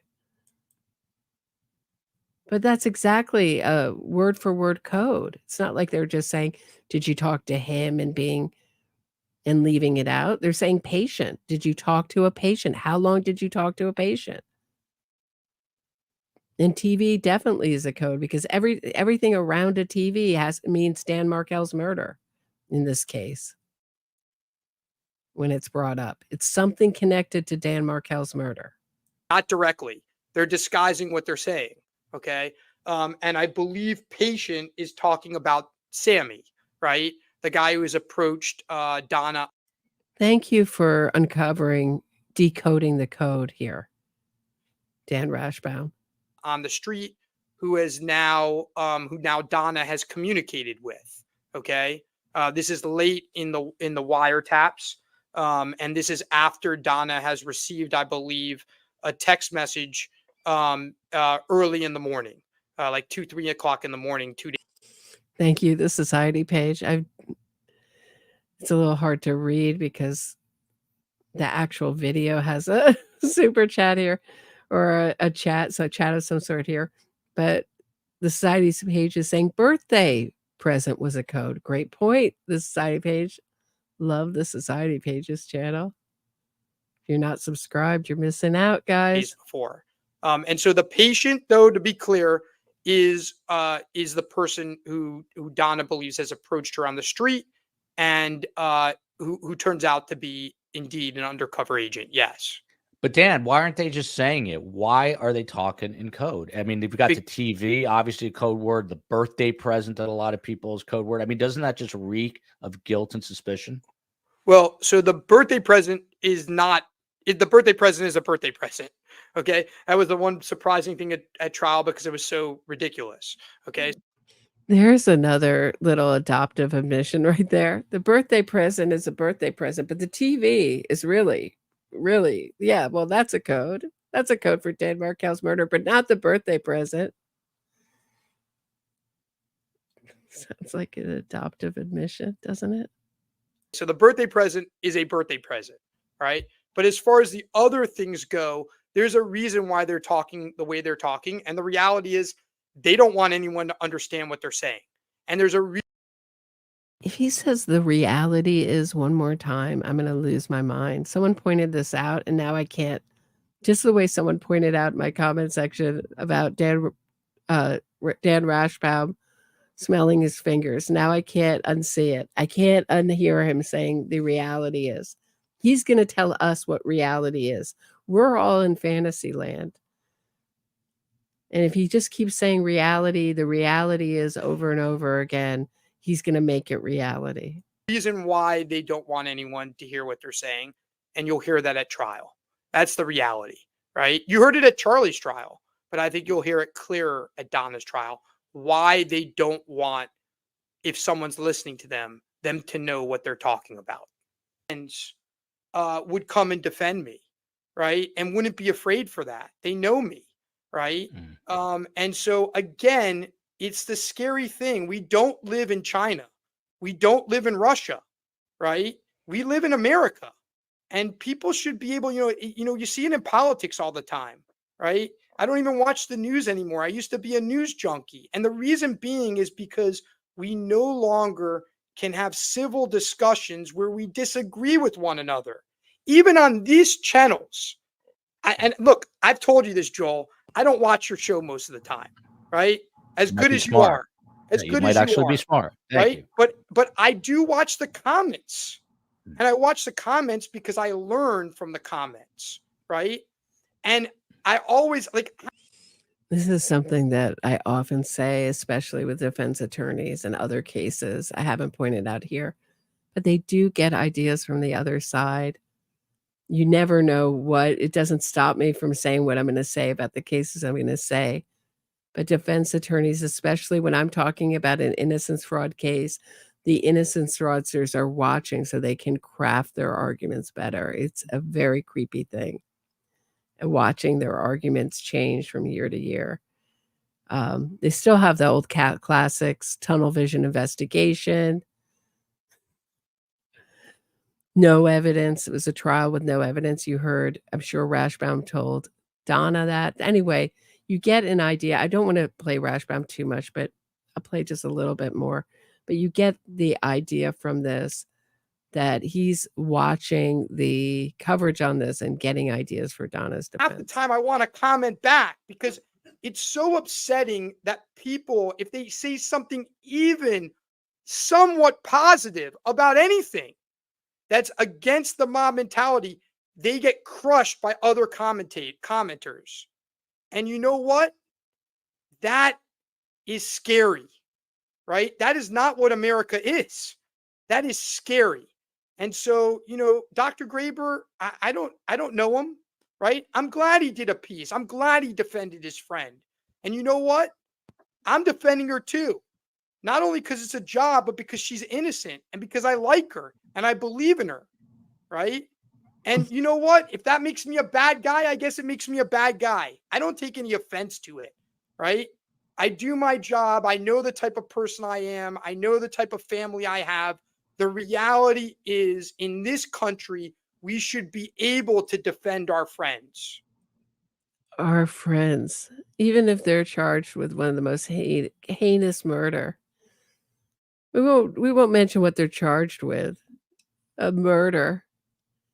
They're my friends. They're not an accused murderer. They're my friends. Ah, they really. I mean, I agree that we should. Something that I've been talked about since the inception of my channel. I've talked about that we should be able to talk things out. We should be able to debate. I learned things in debate and discussion. But, however, you are doing a job for a killer, an accused killer. Let's talk about what you're really doing. That's the profession you chose. My understanding is he used to do civil law. You could go back to civil law where you're not defending, but it seems like he really wants to be a TV Jose Baez known person. And that seemed to be the beginning of, STS has all these connections with Court TV, et cetera, really wanted to be one of these big time defense attorneys that's looked at as someone, a go-to that gets the mega bucks for defending people who are accused of heinous things. I understand. I believe in our Constitution. Everyone deserves a defense. But when you go out and you lie and say Donna Adelson for your client, said Donna Adelson wanted to participate in the investigation, was never called, or you say that you had no idea that the grand jury was going to meet. That's what you want us to believe. And that you weren't encouraging Donna to flee when what Donna says is quite different on the phone. I don't have a lot of respect for you. Just do your job ethically. That's all I ask for these defense attorneys. Do your job ethically. You can't. I actually had a defense attorney, Julius Jones attorney, on an interview. He was talking about this different kind of defense attorney that brings it to the court of public opinion, that what he called it is you can't lie, cheat, and steal for your client. You can do a really strong cross-examination. You can work within all I'm asking is you to work within the confines of the evidence and not make things up and not lie. Okay. Here we go. I'm going to end the way I usually end, with a victim impact statement. This is to Judge Wheeler in Catherine McBanowa's retrial from July 2002. Dear Sir, I remember when I first heard the news that Danny had been shot. I was standing at my kitchen sink, washing my napping toddler's sippy cups when the call came in. In disbelief, I turned around and called my college roommate to say, "Oh my God, something's happened to Dan. I think he's dying." The horror of those moments has only been eclipsed as the true story of Dan's stalking and murder have come to light, as we have learned the gruesome, greedy details of his final moments in pain and suffering, murdered solely because he loved his boys, Link and Ben, so much. I first met Dan in 1991 during the first weeks of our freshman year of college at Harvard, where we lived across the yard from one another. He formed an immediate impression: sunny, happy, charming, a smart aleck, nerdy guy who really couldn't take himself too seriously, yet had every reason to do so. He was brilliant, and he was the most personable kid I met that year. We tagged each other over the course of the next few years. Dan dedicated to the study of law, of righteousness and justice. Me circling the same, but more interested in a life of working towards human and civil rights. Summers in Cambridge, Dan gathered friends together, hanging out in the garden of the house he was sitting that summer. Marty Perez won't mind. He'd say, stay a little longer, and we stay a little while longer, not wanting to leave his or the evening's golden glow. A few years later, Dan welcomed me to law school with his same boundless enthusiasm. He'd gone a couple of years ahead of me and was eager to convince me to try out for the new law review, to advise on course, to introduce me to his friend Steve, Justice Breyer now, to debate some convoluted point of law or other. We'd adventure a bit around campus, and Dan would do his best to dispel my first year insecurities, to convince me that not only did I belong there, I could thrive. And it is this Dan that I miss the most. The big-hearted, generous, most encouraging genius who was convinced that we all had value, that we all had something worthy of contributing to not just the academia, but also the world beyond. Always kind, always doing his best to convince others to believe in themselves as much as he did. That is Danny. That is Danny in my mind. I miss him so. Years down the line, after I returned from work overseas, Dan and I started catching up in some of his famous phone calls. Annie, he'd say, you've got to. And he'd go on to try to convince me to reach for my dreams, to write some article or another, apply to law professorships, to break out of my single parent shell. Because in that area, Danny came before me a few years too. His boys are just a couple years older than my own, and my ex walked out on me just a short while before his, similarly pursuing a highly contentious custody battle. We commiserated our losses, compared notes, and were astonished at the surreality of our situations. And we treasured our babies. I do not know if I have ever heard anyone treasure their time with their boys as much as Danny did. He was his old effusive self to a factory of infinity, so utterly in love with these two magical creatures he'd helped create. I cannot think of their loss.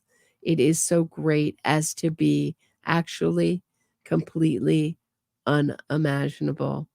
Similarly, I do not know how Danny's wonderful family continue to bear this excruciating ordeal with this heartbreaking loss.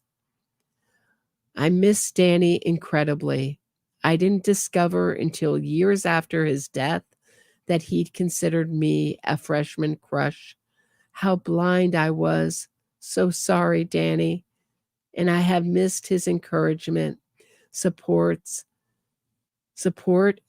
and words of wisdom as I have struggled to find my feet again as a single mom on my own. I never did manage to hit the academic job market. I do believe had he not been killed, he would have gotten me there eventually. And I think often of where he'd be, where we all be, had he been allowed to live.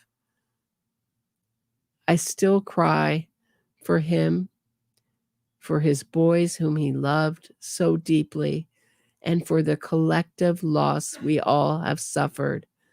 When I think of what could have been, sometimes the tears come when I'm at my sink, looking out the window, just as I was those years ago when we first heard the awful news. There never was and will never be again another like him in this world. Respectfully yours, Amelie Van Briesen.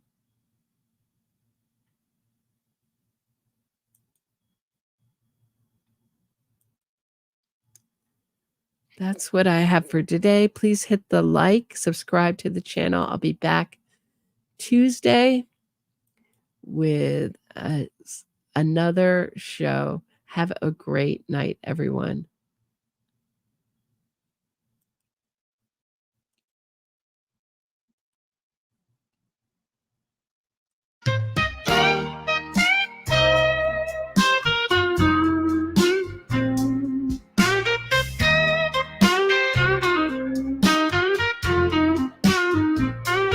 Oh, Donna, what a stitch you're in. You plotted a murder 'cause you wanted to raise your daughter's kid. Tallahassee is just a stop on the way to civilization. Miami is where all the fancy people are. The TV is a Power 5. You can't get away from that. Two-toe, tay-toe, hoo-ho, you know the guy you pay. And you can't get away from that. Oh, Donna, what a stitch you're in. You thought jail was just for the little people, but now you're so blankets with the locked up crew. You're a grandmother in lockdown, and your one-way ride to freedom you blew.